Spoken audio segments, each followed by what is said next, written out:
The name they gave the AI was Prometheus. Tate loved to say it, letting the syllables roll off his tongue in meetings like he was announcing the second coming. Prometheus, the bringer of fire, of enlightenment, the algorithm that was going to revolutionize our logistical paradigm, whatever the hell that meant. To me, it was just the boxy humming server that took my job, the job I'd held for 25 years, the job I had in many ways invented from scratch. My name is Warren, and I was the company's logistics manager. That title doesn't do it justice. I wasn't a manager, I was the architect. I designed and built our entire global supply chain. It wasn't something you could draw on a whiteboard. It was a living, breathing organism, a complex web of handshake deals I'd made in dusty port offices from Shanghai to Rotterdam, obscure shipping lanes that saved us days and millions, and a deep network of personal favors with customs officials, union foremen, and freight dispatchers who knew my voice before they knew my company's name. It was a masterpiece of human connection, messy and unquantifiable and fantastically profitable. For a quarter of a century, it was the company's secret weapon. And then came Tate. He was the new director of global operations, a fresh MBA with teeth so white they looked like a threat. He walked with the stiff-backed certainty of a man who has never been told he's wrong, at least not by anyone who mattered. He used words like synergies and optimizations, not as concepts, but as weapons. In his world, anything that couldn't be logged, tracked, and converted into a clean data point was waste. And I, with my dog-eared address book and my relationships built on shared meals and remembering the names of a port captain's children, was the poster boy for waste. He called me into his office on a Tuesday. It was all glass and brushed steel, a room that looked like it had been assembled, not built. It had all the personality of a surgical instrument. He didn't ask me to sit. He just stood there, staring at a massive monitor on the wall, displaying a dizzying array of flashing green lines. Prometheus, in all its glory. He said, "Warren, we're moving in a new direction, a leaner, more agile direction. We've been running the numbers, and the Prometheus AI can handle our entire supply chain for a fraction of your department's overhead. It's a total game changer." He said it with a little smirk, like he was letting me in on a brilliant secret. I just stood there, my hands in my pockets, feeling the worn fabric of my trousers. The overhead he was talking about was me, my salary, my pension, which was set to vest in 18 months. The salaries of the 3 people on my team, people I had hired and mentored. That was the overhead. He wasn't firing a department. He was asset stripping the company of its institutional knowledge. I didn't say anything. I just nodded slowly, a gesture that seemed to unnerve him more than any shouting match would have. He wanted a fight, a protest, something to confirm his narrative that I was an old dinosaur clinging to an obsolete past. I wasn't going to give it to him. He cleared his throat, his confidence wavering for a fraction of a second. He said, "The algorithm has already optimized our South American routes. It's projecting a 17% reduction in transit costs in the first quarter alone." He pointed at a glowing line tracing a path down to Argentina. It was so clean, so perfect, so utterly ignorant of reality. I almost laughed. That single, elegant line on his screen represented a dozen precarious relationships, 3 different regional trucking unions with a history of wildcat strikes, and a port in Bahia Blanca that operated on a system of incentives that would make Prometheus's processors melt. This is the story of how they found that out. The story of how a multi-billion-dollar corporation was brought to its knees by a single dock worker strike in a forgotten port, a strike that nobody could end. Nobody, that is, except for me. Because what Tate and his brilliant AI didn't know was that the leader of that strike was a man named Javier. And Javier, as it happened, was my brother-in-law. The only algorithm that could solve this problem wasn't code, it was a phone call. And they had just made damn sure I had no reason to answer.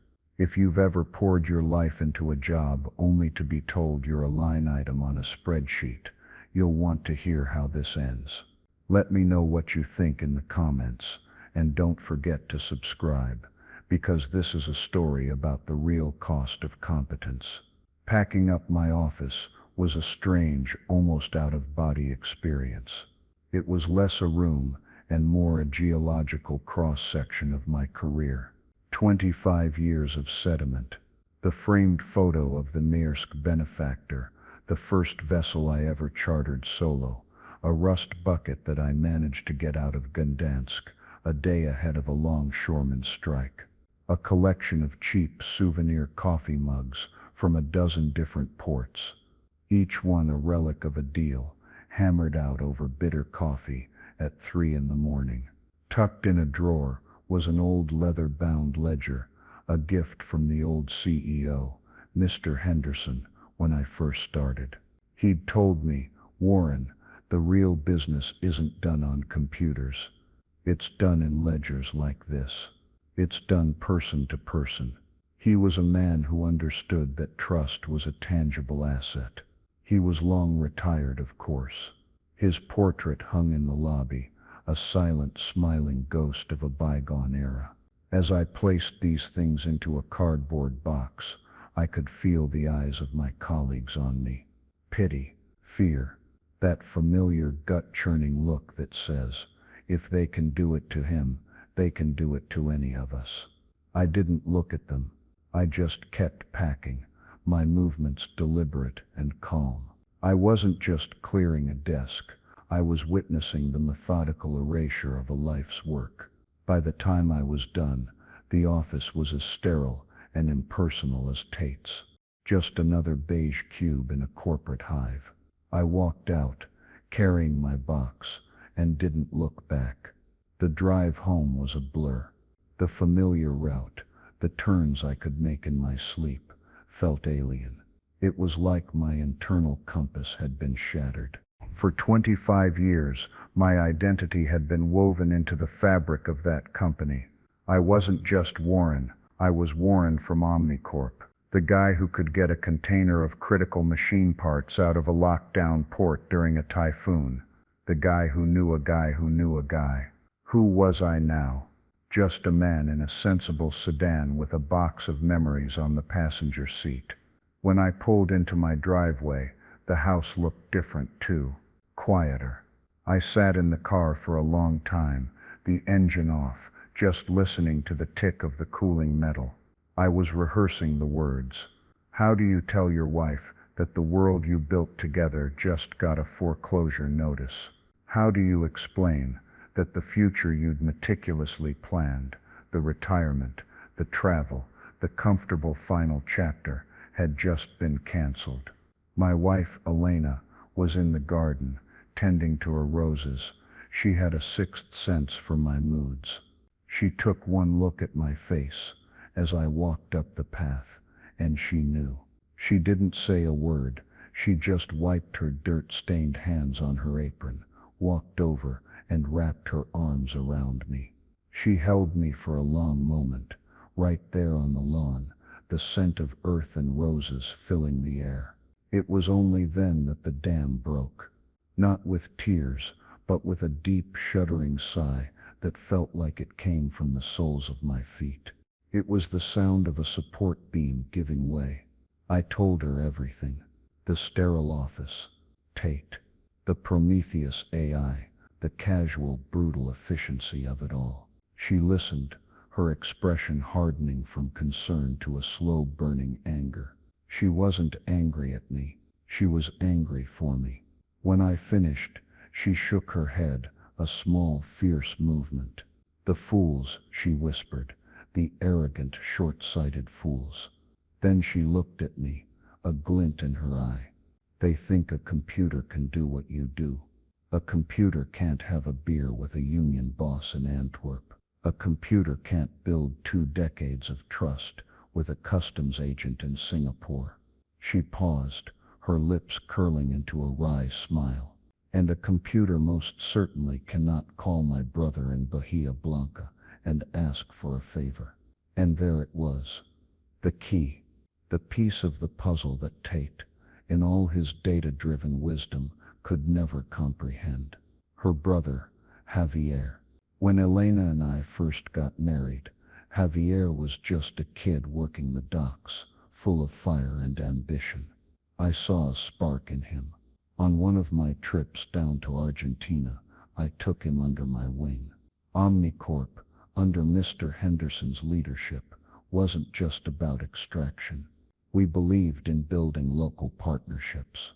I convinced the company to give Javier's tiny one-truck logistics startup its first real contract.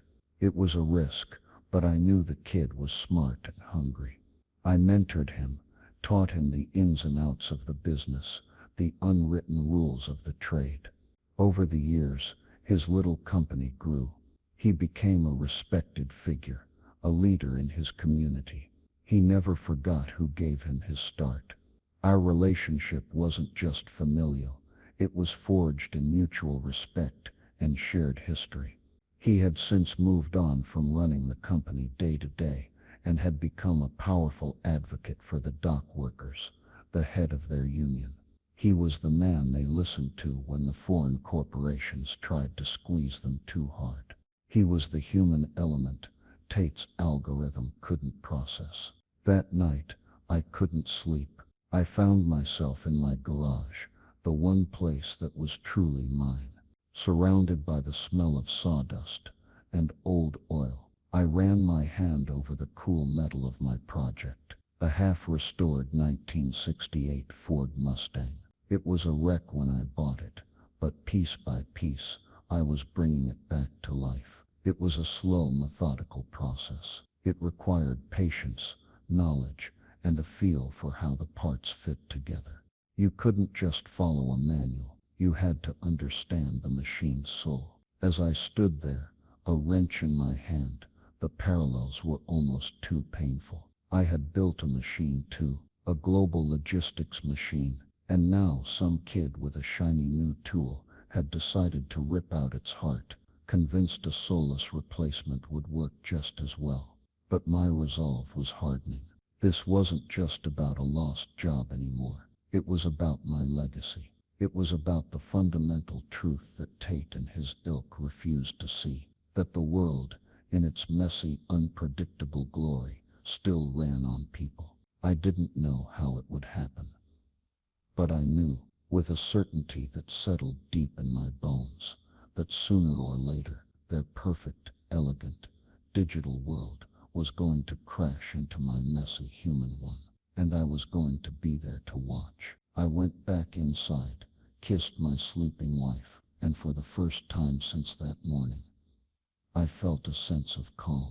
The game wasn't over. They had just made their opening move. Now it was my turn to set up the board. The days that followed were a strange limbo. I was officially unemployed, a status I hadn't known for my entire adult life. I spent my time in the garage, methodically stripping down the Mustang's engine, cleaning each part, labeling it, laying it out on the workbench. It was calming work. It was logical, cause and effect. You couldn't lie to an engine block. You couldn't bamboozle a carburetor with buzzwords. It either worked or it didn't. Elena called it my grieving process, but it was more than that. It was a reclamation of control. In the corporate world, my expertise had been devalued, dismissed as anecdotal. Here, in the quiet of my garage, my knowledge was tangible. It produced results. While my hands were busy with grease and steel, my mind was running simulations, piecing together the past and forecasting the future. My thoughts kept drifting back to the early days, to the sheer brute force effort it took to build Omnicorp's supply lines. I remembered my first trip to South America for the company. long before Tate was even out of elementary school. I wasn't some executive flying in for a meeting. I wasn't some executive flying in for a meeting. I was on the ground, in the humidity and the noise. For 6 weeks straight, I learned that in Brazil, a deal wasn't real until you'd shared a churrasco meal with your counterpart's entire extended family. I learned that in Colombia, the key to getting your freight prioritized wasn't the shipping manifest, but knowing which local saint to make a donation to at the port chapel. These weren't bribes. They were the cost of doing business, the price of admission into a world built on relationships, not contracts. They were the social lubricant that kept the gears of commerce turning in places where a piece of paper from a lawyer in New York, meant less than nothing. I remembered Bahia Blanca vividly. It wasn't a major international hub like Santos or Cartagena. It was a specialized port, chosen for a very specific reason. We were shipping oversized, incredibly sensitive turbine components for the burgeoning wind farm industry. These things were massive and delicate. Bahia Blanca was one of the only ports on the Atlantic coast of South America with a specific type of heavy lift crane, a German-made Liebherr LHM 800, and the deep water channel required to accommodate the unique wide-beam vessels we had to charter. Rerouting wasn't an option. The nearest port with similar capabilities was in Chile, on the other side of the Andes.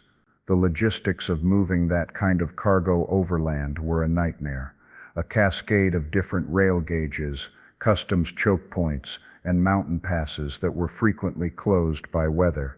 Tate's glowing green line on his Prometheus screen showed none of that. To the AI, a port was a node, a set of coordinates with a declared capacity.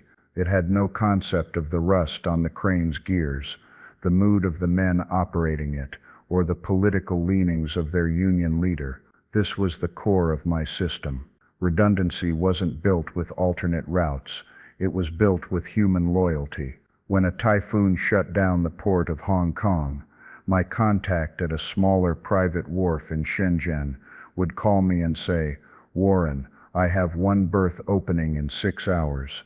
It's yours if you can get your vessel here." That wasn't in any public database. It was a favor, repaid for the time I helped his son get an interview for an internship at our Shanghai office. Tate saw these things as liabilities, as unpredictable variables. I saw them as the only true form of insurance. He had replaced a resilient, anti-fragile network of people with a brittle, optimized system of nodes. And brittle things, when put under pressure, don't bend. They shatter. My insider updates started coming a few days after my termination. They came from Maria Sanchez, a sharp, ambitious young woman I'd hired right out of college 5 years ago. I saw the same fire in her that I'd seen in Javier. I'd mentored her, taught her the real ropes, not the corporate speak they taught in business school. She was loyal to me, not to the company logo. Her first message was discreet, a simple text to my personal phone. "It's a mess, Warren. Just thought you should know." I didn't reply immediately. I didn't want to put her at risk. But the next day another one came. Prometheus rerouted a shipment of perishables through Panama instead of using the direct refrigerated line. It misread the customs tariff code. The whole lot is going to spoil on the dock. Tate is blaming the legacy data. I could picture it perfectly. Tate in a conference room, pointing a finger at my ghost, blaming the data I had painstakingly compiled because his brilliant machine couldn't understand it. That weekend, I finally decided to make a call. Not to Javier.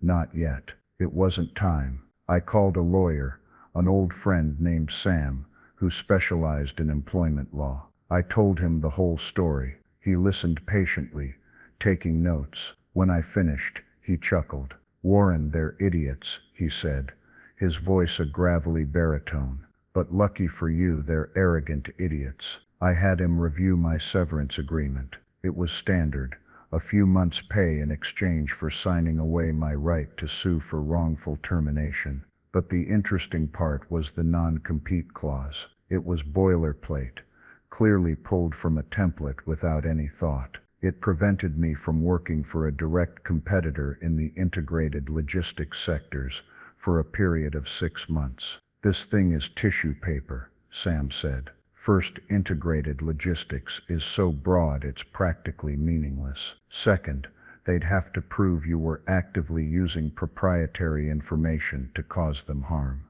But your proprietary information is who you know. You can't unknow people. And third, if you were to open, say, a strategic supply chain consultancy, you wouldn't be a direct competitor. You'd be a service provider. They didn't see you as a threat, Warren. They saw you as a fossil. That's a mistake that's going to cost them. That conversation was a turning point. It wasn't just about moral vindication anymore. It was about a tangible legal pathway. A plan began to form in my mind, a quiet, methodical strategy. I wasn't going to be a victim. I was going to be an opportunist. A few days later, another text from Maria arrived. This one had a picture attached. It was a screenshot of an internal email from Tate to all senior management. The subject line was synergistic realignment and Q1 efficiency gains. The body of the email was a masterclass in corporate gibberish, celebrating the successful sunsetting of legacy operational models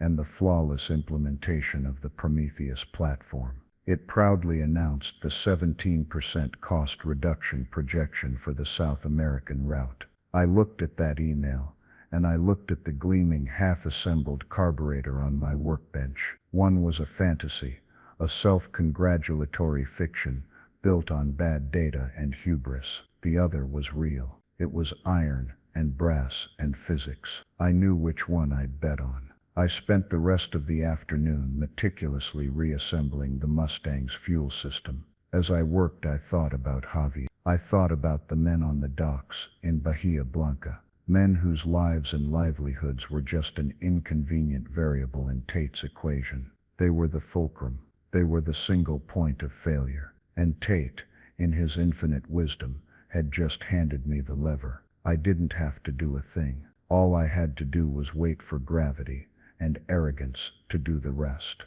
The silence from my end was, I imagined, more deafening to them than any angry tirade could have been. The news, when it came, didn't break on CNN or the Wall Street Journal. It was a small item, buried deep within a niche industry trade publication called Global Port Authority Weekly. I was drinking my morning coffee, scrolling through the news on my tablet, when the headline caught my eye. Labor dispute halts operations at Bahia Blanca port. My heart didn't race. There was no jolt of adrenaline. It was a quiet, profound sense of inevitability, like watching a storm you've seen on the horizon for days finally make landfall. The article was short on details. It mentioned a wildcat strike led by the primary dock workers union, citing unfair labor practices and demands for wage increases from several international shipping conglomerates.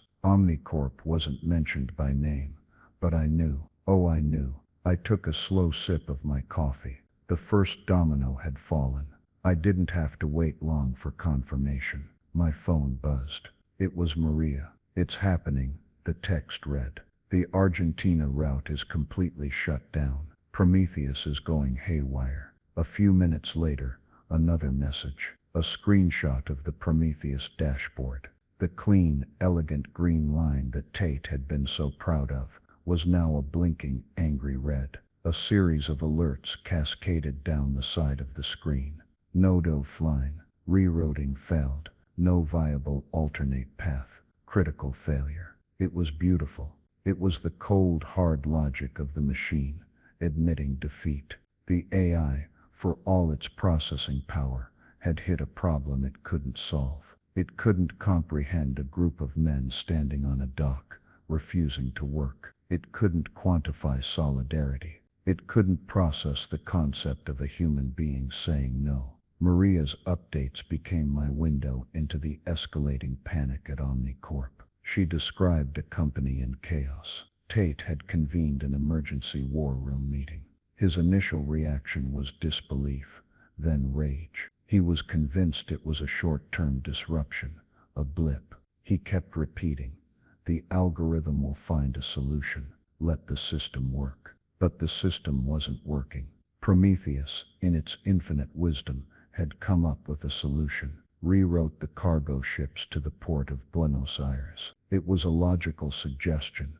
If you were a computer, a human would know it was a fool's errand. The unions in Argentina were tightly knit. The dock workers in Buenos Aires would never ever cross a picket line, virtual or physical, from their brothers in Bahia Blanca. It was a matter of honor. Sure enough, Maria's next text confirmed it. Buenos Aires, Bifon and a court authority just announced they won't handle any Omnicorp cargo in solidarity with the Bahia Blanca strikers. We're blacklisted. The next solution from the AI was even more comical. It suggested offloading the cargo in Brazil and transporting it overland. Maria sent me the proposed route map. It was a spiderweb of rail lines and highways snaking thousands of kilometers, crossing international borders and culminating in a treacherous pass through the Andes Mountains. I had to laugh. I had personally scouted that route 15 years ago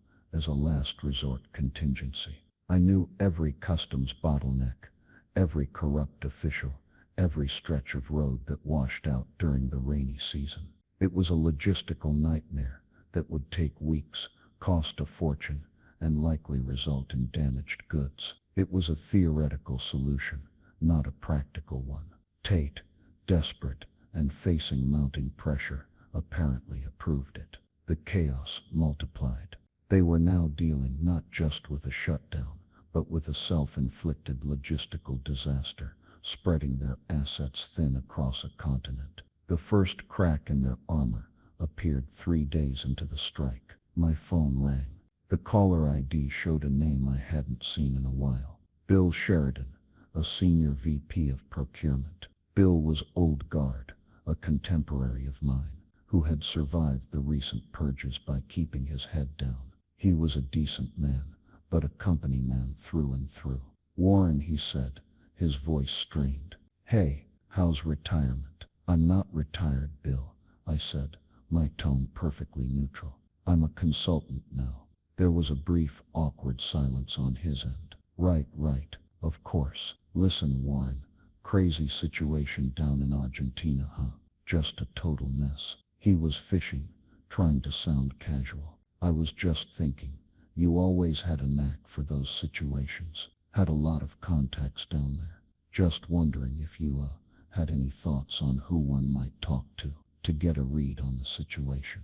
This was it. The first probe. The first admission, however veiled, that they were lost. I let the silence hang for a beat too long, letting him squirm. "Bill," I said, my voice calm and professional, "I'm sorry, but I'm no longer an employee of Omnicorp. All my contacts and knowledge were developed as part of my work for the company, and I can't in good conscience offer that proprietary information without a formal agreement." I could almost hear his jaw drop. I continued, "However, my new firm, Warren Strategic Logistics, is available for consulting services. Our rates are competitive. I can have my assistant send over a services and pricing deck if you're interested in a formal engagement." The word assistant was a small, satisfying embellishment. I didn't have an assistant, but he didn't know that. There was another long pause. "I see," Bill said, his voice now cold. "I'll pass that along." He hung up. I knew exactly what would happen next. Maria confirmed it an hour later. Bill just came out of Tate's office. Looked like he'd seen a ghost. Heard shouting before he went in. "Tate is losing it," he was yelling. "He thinks he can extort us." Extortion. It was a telling choice of words. In Tate's mind, my knowledge, my experience, was something the company owned, and I was now withholding it for ransom. He couldn't grasp the reality.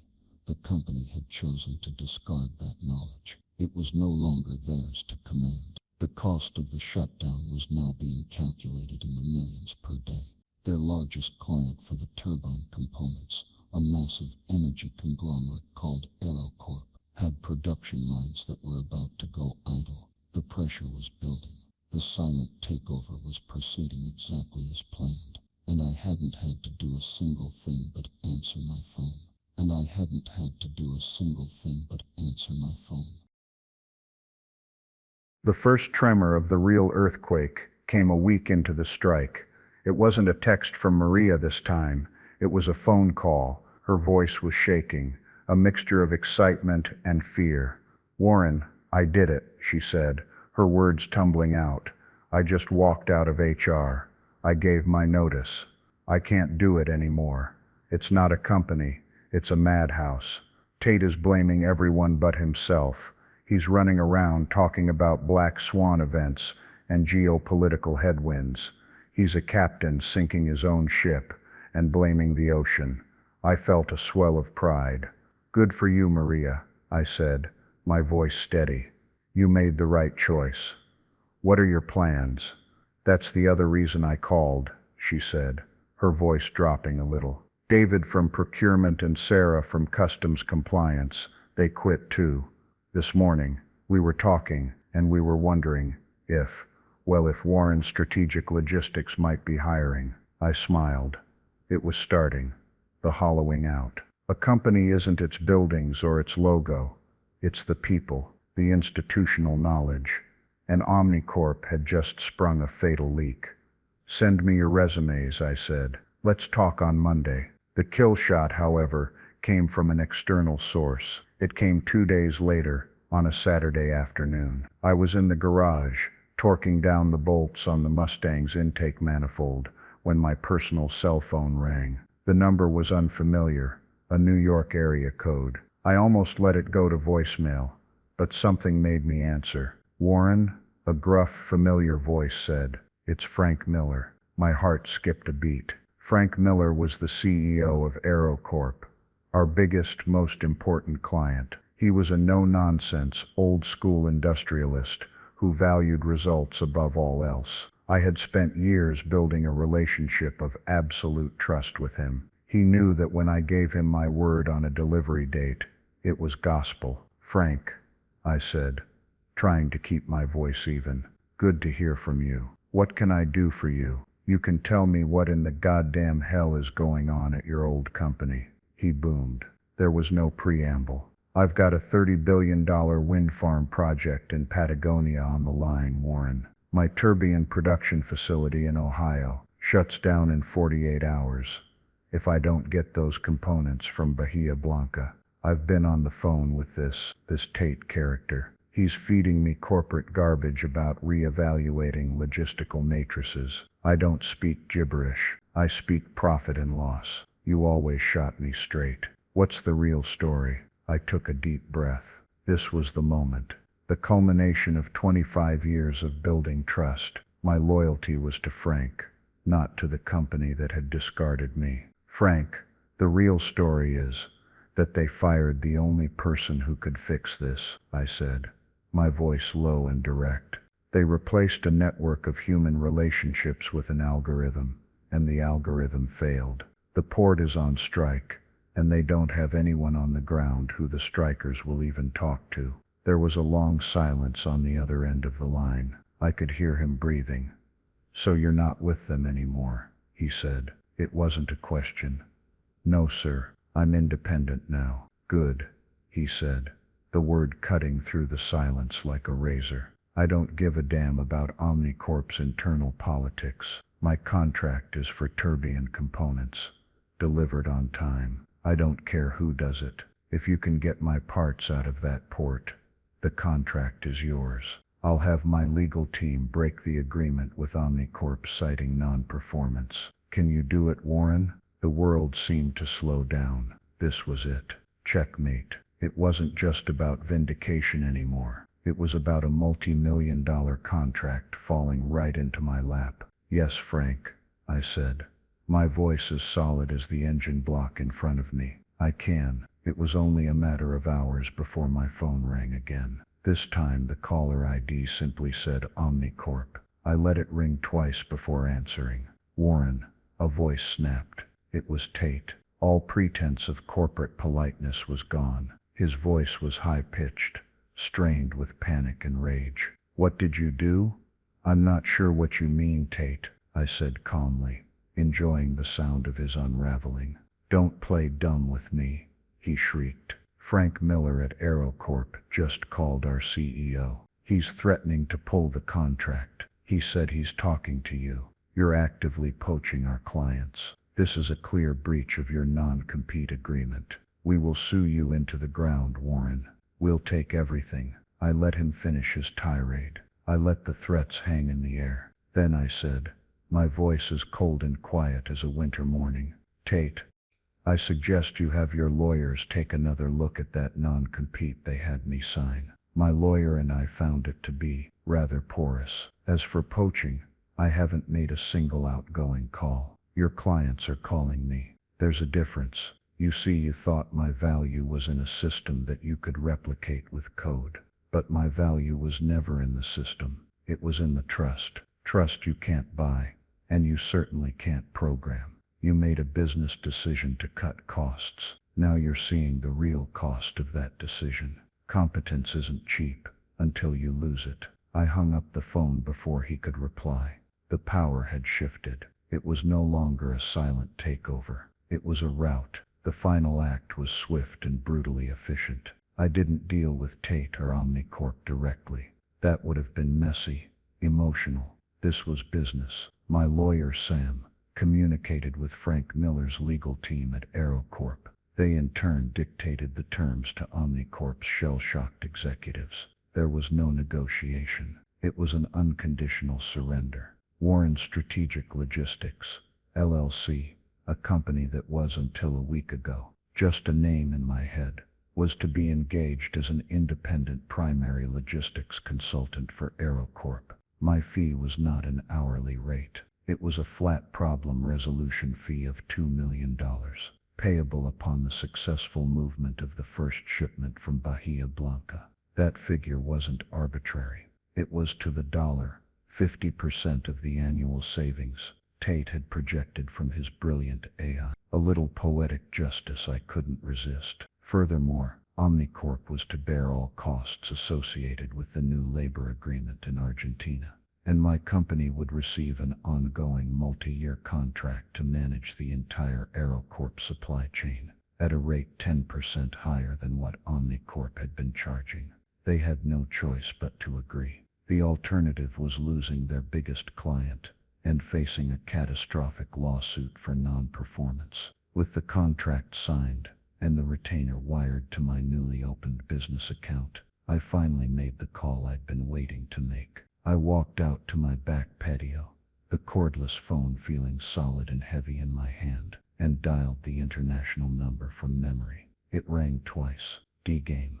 A voice answered, warm and familiar. "Javier." "It's Warren," I said.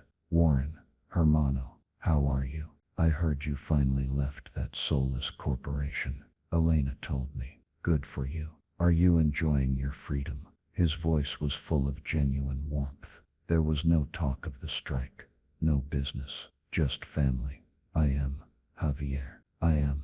Listen, I'm calling about the situation at the port." "Ah," he said, his tone shifting slightly, becoming more serious. "It is a difficult thing, Warren. These new people, this Omnicorp, they treat my men like animals, like numbers on a page. They refuse to even speak with us. They send automated emails in English to our union office. It's an insult." This was the key. It was never just about money. It was about respect.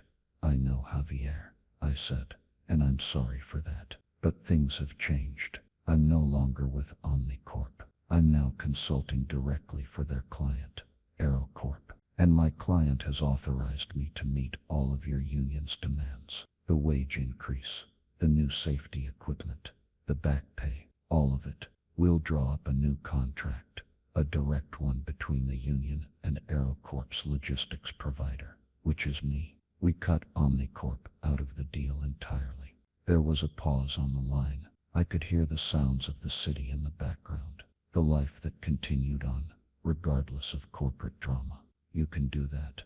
Javier asked, a hint of surprise in his voice. "I can," I said. My clients just want their turbines. They're happy to pay for a stable, reliable supply chain built on respect. It's a better investment. Javier laughed, a deep, hearty sound. Warren, my brother, you always understood.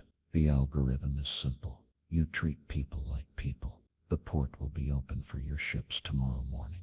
Send me the paperwork. The entire negotiation took less than 10 minutes. The most complex logistical problem the company had ever faced wasn't solved by an AI with 1 trillion data points. It was solved by a conversation between two men who trusted each other. The next morning, the headline on Global Port Authority Weekly read, Bahia Blanca strike ends abruptly. New labor agreement hailed as model for the future. Cargo started moving.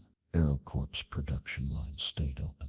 And Tate, well, I heard through the grapevine that his war room had become a tomb. The news of the resolution, and who had brokered it, ripped through the executive floor at Omnicorp like a shockwave. 2 weeks later, Maria forwarded me a company-wide email. It was a sterile, brief announcement that Tate was no longer with the company, and we wish him well in his future endeavors. He was erased as casually as he had erased me. The company's next quarterly report was a bloodbath. They cited significant, unforeseen supply chain disruptions and the loss of a key client account, leading to a historic loss. The stock price plummeted. They hadn't just lost a contract. They had lost their reputation.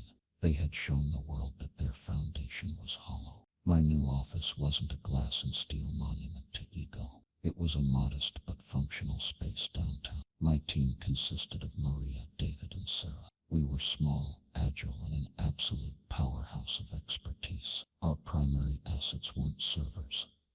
They were our minds and our house of expertise. Our primary assets weren't servers. They were our minds and our address books. On the wall I hung a single framed photo. It wasn't of a ship. It was a picture of me and Javier, arms around each other, grinning at Elena's wedding years ago. It was a reminder of what truly mattered. It was a reminder of what truly mattered. It was a reminder of the real algorithm. It was a reminder of the real algorithm. So here I am.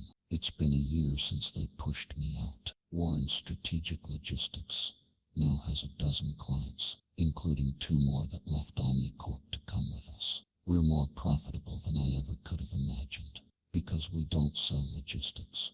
We sell certainty. We sell peace of mind. We sell the simple and valuable promise that the job will get done. They say living well is the best revenge, but I think that's incomplete. Proving your worth on your own terms is the best revenge. Proving your worth on your own terms is the best revenge. Tate and the people who hired him made a critical error. They believed the world ran on code and spreadsheets. They thought a complex human system I'd spent a quarter of a century building and nurturing could be replaced by an app. They learned in the nurturing could be replaced by an app. They learned in the most expensive way possible that the most powerful networks aren't fiber-optic. They're made of handshakes of trust earned over years of shared history and mutual respect. They look at guys like me, the veterans, the old guard, the ones with a few gray hairs. They look at guys like me, old guards, the old guard, the ones with a few gray hairs, and they see a line item on a budget. They see a cost to be cut, a legacy system to be sunsetted. They get so dazzled by the promise of new technology that they forget that experience is the ultimate asset. They forget that relationships are the most resilient infrastructure. They forget that relationships are the most resilient infrastructure. They forget that some problems don't have a digital solution. They need a human one. They thought they could save a few bucks on my salary. In the end, they paid a price that no algorithm could ever calculate. They learned that the most dangerous thing in any company isn't an algorithm calculated. They learned that the most dangerous thing in any company isn't an old, expensive employee. It's a new, cheap manager who doesn't understand the difference between price and value. If you've ever been overlooked, underestimated, if you've ever been overlooked, underestimated, or told you were obsolete gives you a little bit of satisfaction, I hope it reminds you that true competence is a quiet, powerful thing that sooner or later will overthink that sooner or later will overlater will